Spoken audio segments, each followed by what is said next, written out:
I was kind of a sickly kid. I was in bed a lot. I had pneumonia several times. I had all kinds of strange things that came down the pike. One particular time, I was in bed for an extended period of time, and an aunt of mine brought me some clay, and just regular little, funny little modeling clay, yellow and pink and green, or whatever the colors were. And I made farms out of that. And then I got tired with that, and I was still kind of bedridden. And she brought me a set of oil paints. And my mother had a great art collection, art books. And I copied her painting. I copied not her paintings, but paintings from her books. And to this day, I have one painting that I copied. It's a Picasso. It's the back of a woman with and the face of a child.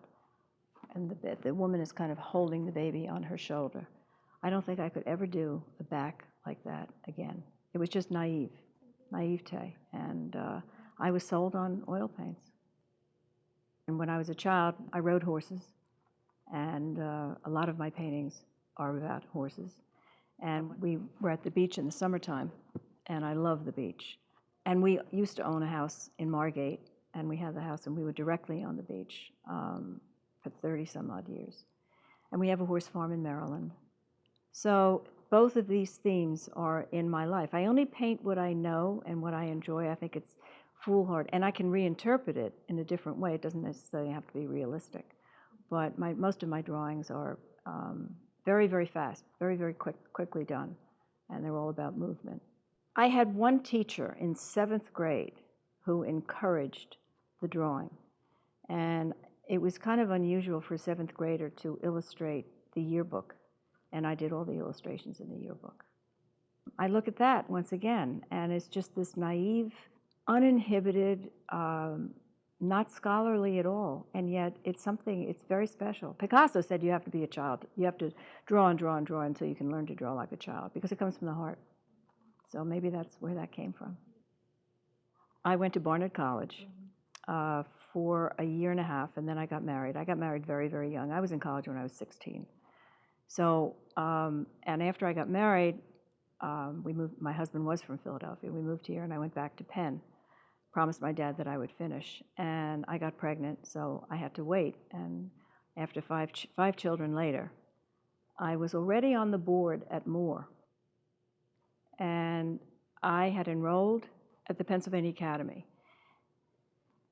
And I was sitting at a board meeting, and I thought, you know, this is really crazy. I can wear 2 hats. Why am I going to the academy when I could very well do things at Moore and do it as a continuing education student where the time would be my time, because I could not do anything when I was busy with my children. And so I had to submit a portfolio, and it was a difficult thing to do as an adult, to try and pick out something that I felt would be, there were stipulations as to what had to be included in the portfolio. And going through my work, I mean, it was quite a trying time, but I was accepted. And I did it very slowly in the beginning. I took 1 or 2 courses. And then it took 11 years to do it, believe it or not. And I met some incredible teachers and professors at Moore on the way. And they're still my friends, which is, and being more or less of their age, the non-traditionally aged student, that we had so much in common. Well, I was a mentor to so many of the students because some of them were older than my children. But, I mean, some of the questions that they would ask me, and I was like the mother influence, if you will. I would have to study, I'd get up at 3, 4 o'clock in the morning and study while my kids were asleep. It was the only downtime that I had that the phone wasn't ringing or that I wasn't tending to a child. And then when the last one went off to school, I would go to school. The professors and the teachers at Moore, because the classes are small and the individualized attention that each student gets, I mean, they push you to the utmost, because they do believe that if you're there, you're going to learn. And I ate it all up. I loved it. I really loved it. One class in particular was taught by Phil Simpkin, and I do remember being in a storefront window next to the Roosevelt Hotel on Walnut Street, brushing my collies. I had strung a stretcher, a canvas stretcher, with monofilament. We're also fishermen. And as I brushed my dogs, I wove a picture into the monofilament to the tune of Mrs. Robinson that was playing on the sidewalk. And one of my husband's friends walked by and saw me, called him, and said, "I don't believe that I just saw your wife in a storefront window performing." But that was the class that we had with Phil. I can't remember, creative something or other. And it was wonderful, and everybody did crazy things. And to be able to do that as an adult and not feel inhibited, oh, this was the best thing in the world. It was like being a kid again. Being a student, being on the board at the same time, it worked. Sometimes I was at a class, and the class was over, and I'd quickly wash my face and make sure I didn't have any paint on it, and I'd go into the board meeting. And it was wonderful, being able to wear two hats and being able to bring that, not necessarily inside information to the board meetings, but just to be able to understand everything from a student's point of view was I felt very, very important. And then when I became chair, I realized that was meant to be. I mean, I had all this information, and I knew how the kids felt about things. And it was very, very, very helpful in making some tough decisions and in being able to lead other people and inform them of what I was informed about. And it's a lot of fun to go back now. And, you know, when I walk into Wilson Hall, and when I think it was the ATM building and all of the planning, and should we buy it, should we not buy it, do we have the funding, are we going to be able to raise the money? And it's there now. And when people come back that haven't been there in quite a while, they're like, wow. And it is a wow. It's kind of nice. It's kind of nice to know that even in one little bit that we all had a part in making it what it is. We hired a curator by the name of Elsa Longhauser, and she had these wonderful, wonderful ideas of outsider art,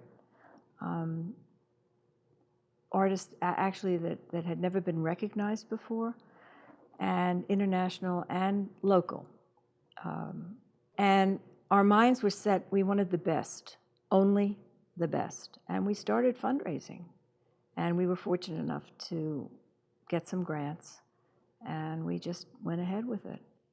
It is a part of the education of the students to know what's going on, not just locally and not just in realistic works, but in outsider art. Once again, artists that reach beyond, and to push the students' minds. I've been shown at the Paley Gallery it was the opening, 20 some odd years ago. And then I just recently had another show, which was very, very nice. I remember when I was told that I was going to receive the honorary degree, I said, me? I can't believe it. You know, this little kid, that's the only thing I ever wanted to do was paint and draw. And to receive a degree for doing what I love to do was very humbling, very humbling.